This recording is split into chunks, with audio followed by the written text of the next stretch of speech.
A reading from the Holy Gospel according to Mark. On leaving the synagogue, Jesus entered the house of Simon and Andrew with James and John. Simon's mother-in-law lay sick with a fever. They immediately told him about her. He approached, grasped her hand, and helped her up. Then the fever left her, and she waited on them. When it was evening after sunset, they brought to him all who were ill or possessed by demons. Then the whole town was gathered at the door. He cured many who were sick with various diseases, and he drove out many demons, not permitting them to speak because they knew him. Rising very early before dawn, he left and went off to a deserted place where he prayed. Simon and those who were with him pursued him, and on finding him said, "Everyone is looking for you." He told them, "Let us go on to the nearby villages, that I may preach there also. For this purpose have I come."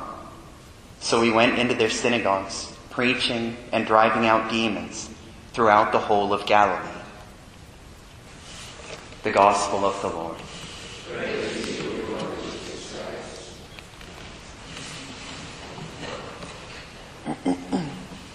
I misset my alarm this morning, so I got up about 15 minutes ago, and I haven't had my morning coffee.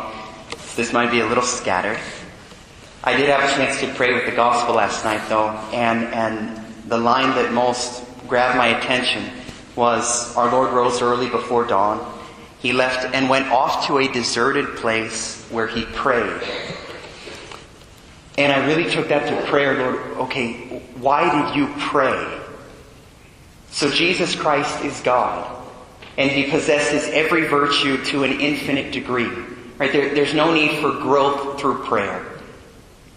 He can see all things. He knows everything. There's no need for light from the Father. And he can do all things. He doesn't have to ask the Father for anything because he has the power to do all things. And I thought, okay, there is at least one thing, though, and that is that he came to intercede for us. In and through his human nature, he is the intercessor for all humanity, and he can plead on our behalf. And there are certain times in the New Testament where it seems that's precisely why he's praying. Before he chooses the 12, it says he spent the entire night in prayer. Before he enters into the passion in the agony in the garden, he spends that time in prayer. And yet in this situation, it seems like there's something more or something different. Our Lord Jesus Christ became fully man. And it seems that in his human nature, there is a need for just communion with the Father. Where even though he has the beatific vision, we believe by faith that he could see the Father at all times. Remember the time where our Lord says of little children, he says, their angels behold the face of God always. Certainly our Lord Jesus Christ beheld the face of his Father in his human nature always. And yet he could not constantly commune with him, at least not uninterruptedly, except by going off in silence. Right? That need to just be with his Father. He loved his Father and wanted to be alone with him. Pope John Paul II, he wrote something that I've never heard anyone else say. And he spoke of, within man, there is an original solitude.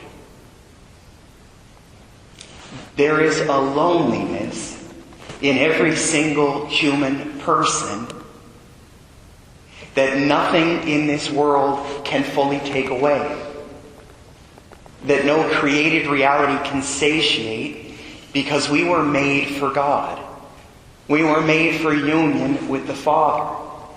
And so this original solitude that resides in every single one of us, right? That no matter how perfect a friendship, no matter how great a marriage, even the best, at some level we still experience a loneliness that only God can take away, or that only he can satiate.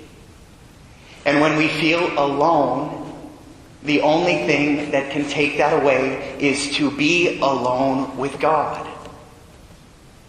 And so often we try to run from that. when we're feeling alone, we try to fill that in some way. Whether to distract ourselves, whether to go be with somebody. And that's not always a bad thing. And indeed, sometimes that might even be God's will.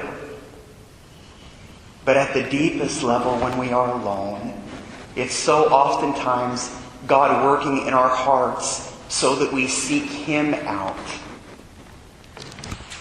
And I know sometimes even myself where I fail at that, where there's this loneliness and I try to fill it in some other way.